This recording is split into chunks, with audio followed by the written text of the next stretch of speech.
crime fiction and its conventions has for decades reflected the society we live in.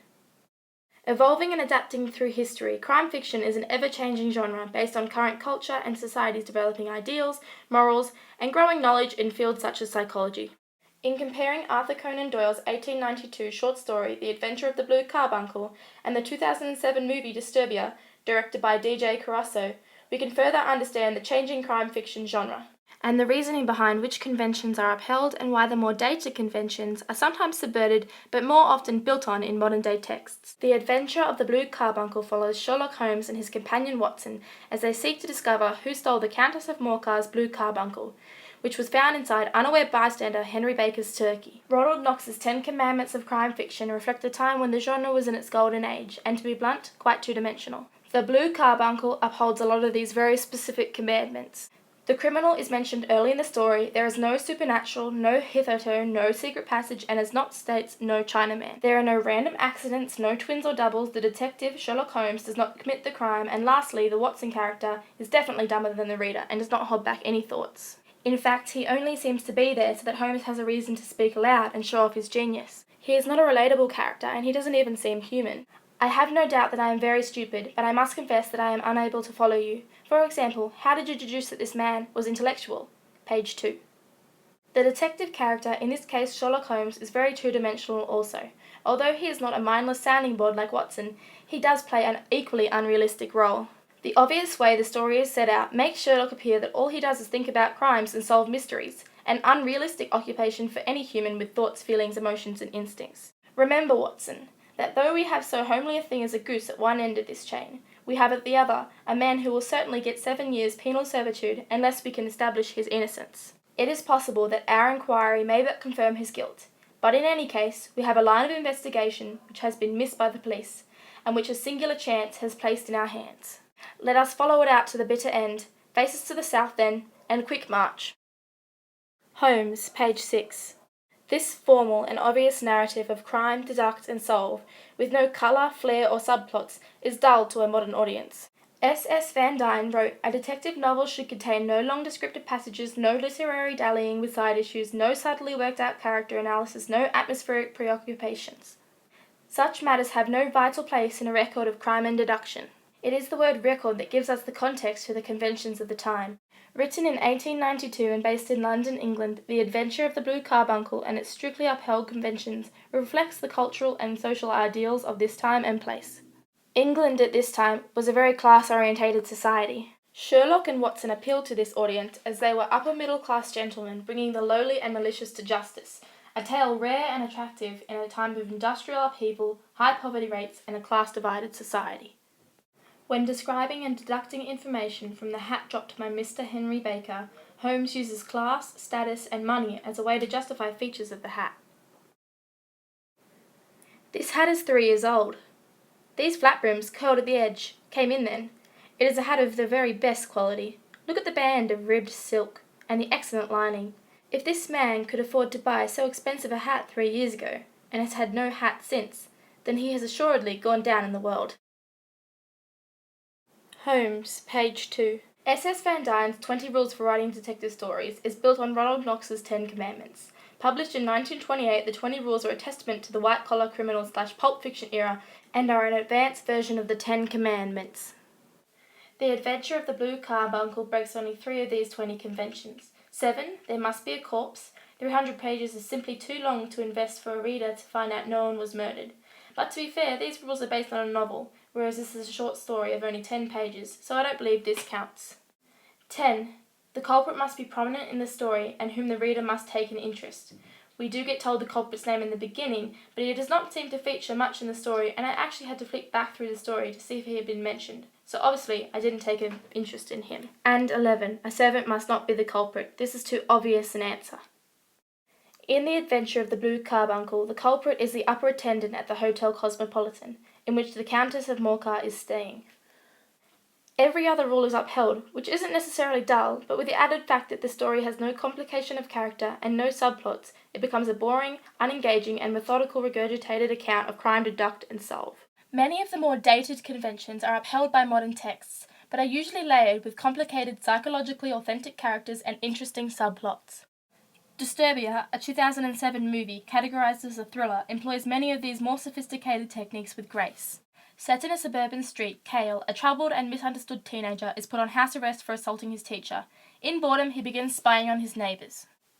Unwittingly, he stumbles upon a suspicious personality in his neighborhood, and eventually, after much sleuthing, discovers his neighbor is a wanted murderer keeping women's dead bodies in the basement of his house.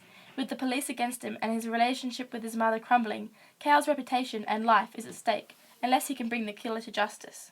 Inspired by Alfred Hitchcock's story, Rear Window, Disturbia does uphold a lot of these old conventions, although it is done in a way that by recognizing these specific conventions, you are only scratching the surface of the story. Whereas in a story like The Adventure of the Blue Carbuncle, the early conventions make up the entire thing. In Disturbia, the criminal is mentioned early, and he is of interest to the viewer. There is no supernatural, there is only one secret room, no poisons, the detective does not commit the crime is solved through logical deduction, and the Watson character is slightly dumber, or in this case, less serious and more careless.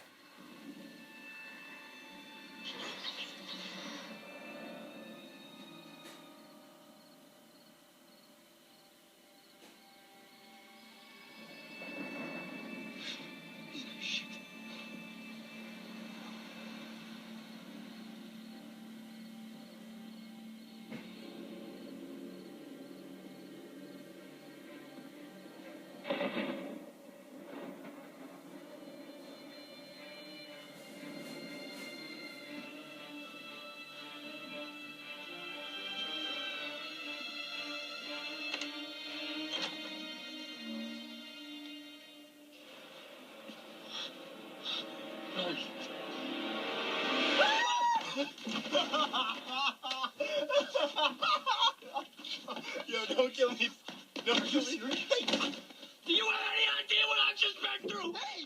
These conventions are important for the movement of the plot, but without the character development and subplots that Disturbia demonstrates, it's like the bones without the body, a bare skeleton struggling to hold together. There is a Chinaman in Disturbia, he plays the Watson character. Although as a society we aren't entirely free from fascism, our toleration of diversity is vastly more developed than that of 19th century London, and completely dismissing a Chinaman as being featured in a story or book is frankly racist. Disturbia does feature a double, not as the killer but as the victim. A woman going home with the killer is seen leaving their house later, but it was actually the killer dressed as a woman, being very thorough and maybe suspecting Cale's spying eyes. Turner just saw me. What? Yeah. And then the redhead was at his house, okay? Are you sure? He chased her around the house and it got dark. He turned the lights out. I mean, I don't know what I saw. What if he killed her? I mean, I don't... Slow down. Talk to me. What is happening? Just stay on the phone. Cale. Okay, just stay on the phone. Are you seeing something?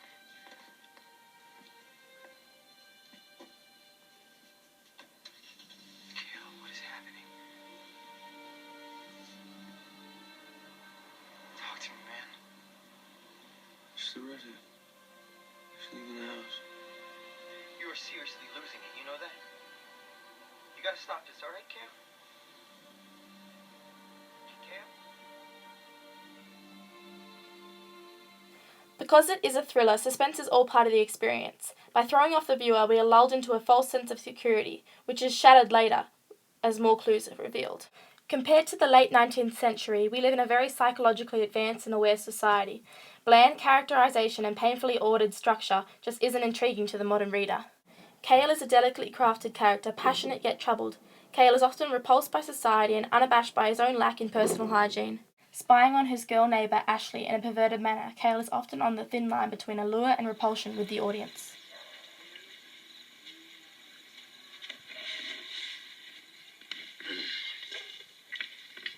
Started without me, huh?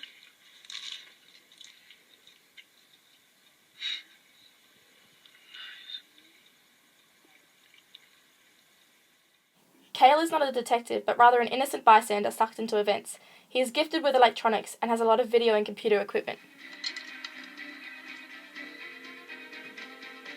This is Ronnie. Make it good. Ronnie, I did some research at Turner's house, okay? I'm looking at the blueprints. And it says that when this house was first built, this main house and the garage weren't connected. And now there's this whole middle piece. That middle piece wasn't there. I mean, what would he need that for? I'm just thinking out loud. Call me back.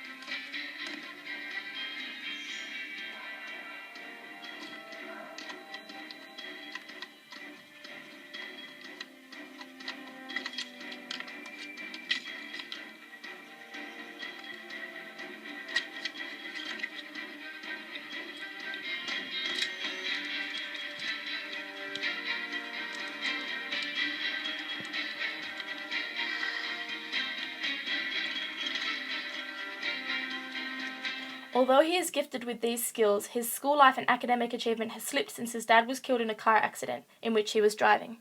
Driven by the internal guilt and scars left by that experience, Cale isolates himself from peers and society in general, and in turn is marginalized and misunderstood.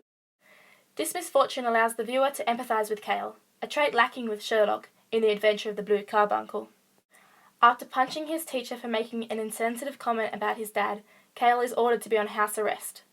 House arrest is a way to empathize with Cale's isolation and allows the reader a contrast between Cale's damaged and shrunken self and when he begins to gain confidence and become his old self again.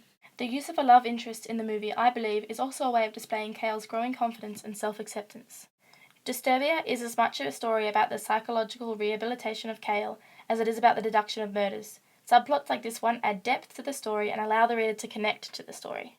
The ballast in the case of Disturbia is played by the police and Cale's mother. Cale's relationship with his mother has been rocky since his father's death, and she does not make much of an effort to understand him or aid him in any way. The police are also a ballast. They see him as a dumb teenager, in trouble with the law and stupidly causing more trouble for himself and those around him. Cale is repulsed by their carelessness. They play by the rules, but we do not value them because they are unintentionally but ignorantly standing in the way of justice. Oh, Mr. Turner? Sir, can I help you? Sorry to wake you, sir. The kid here is claiming that his friend is in your house. Would you know anything about that? No, I certainly don't. You lying son of a bitch. He's in your... That's it. He's in the house. He's in his... Okay, look. You didn't just wake up 5 minutes ago. The man has been kidnapping and killing people. Okay? There's a body in a blue bag in his garage. Cale has a very powerful sense of justice. His dad's death allowed him a rare point of view, to understand from the point of view of the killer and the relative the enormous part that grief and guilt can play in crippling a person. Being able to empathise wholeheartedly with the killer's victims' relatives, and being able to understand how sick and twisted a person must be not to feel any guilt or pain after hurting someone, gives Cale a passionate and desperate need for justice to be served to those who deserve it. Cale trusts very few people, only his friend Ronnie and eventually Ashley, the girl next door. Crime fiction has evolved to adapt to today's cultural and social ideals by building and adding to the original strict conventions defined by Ronald Knox and S.S. Van Dyne. Although seemingly obvious and occasionally racist, these early conventions do have a deeply rooted and important place in today's crime texts. Without them, crime fiction would not be what it is today. The fresh and effective weave of subplots such as suspense, self-actualization, and love interests that feature in Disturbia, and the wonderfully authentic characterization add intrigue and heart that no 10 Commandments or 20 Rules ever could. Through time and culture, crime fiction and its conventions has grown and adapted to become a genre of substance, thrill, and great intrigue.